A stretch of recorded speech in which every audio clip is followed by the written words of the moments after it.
Prime Minister Mark Carney signed a memorandum of understanding with Alberta Premier Danielle Smith 1 week ago. Some First Nations governments are feeling left out of the equation. Now, some chiefs are finally getting a seat at the table. There was a few things that were talked about, the pipeline, the MOU between the federal government and Alberta, the water issue. Chief Vernon Watchmaker was one of the 3 chiefs who were invited to the closed-door meeting with Prime Minister Carney late Wednesday afternoon.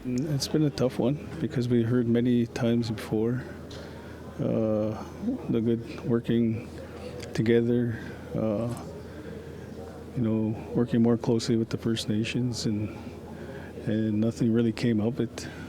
But what we're looking for is that in good faith, like it says in a treaty, in good faith, that we work with you. But some chiefs still haven't had the chance to speak with Prime Minister Carney. Chief Jacko, please. We understand.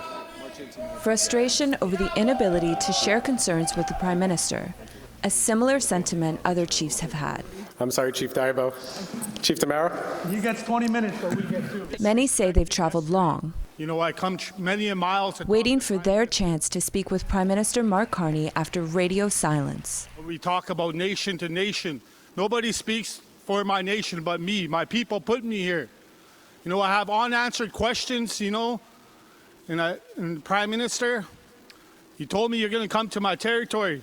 Including Cold Lake First Nation Chief Kelsey Jacko, who was not invited to the Prime Minister's closed-door meeting. When the Prime Minister says talk to nation, I expect to have a conversation with him.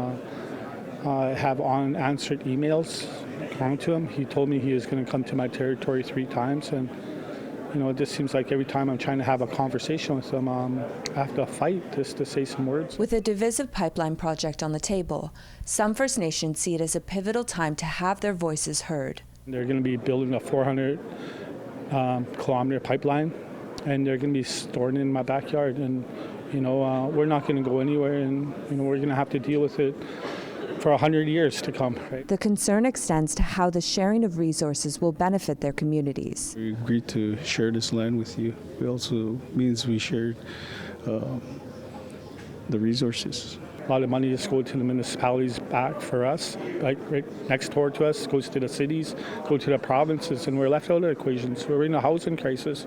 We have needs too. For some chiefs in Treaty 6, 7, and 8, they're also being unheard at the Assembly of First Nations. We come to this assembly and you guys say it's our meeting. We're still under the colonial approach where you guys control the mics. First Nations in Alberta haven't had regional representation at the AFN since 2021. Treaty 8 had decided to pull out of the AFN, and so Treaty 6 and 7 did not want to make a decision in regards to the replacement of the regional chief.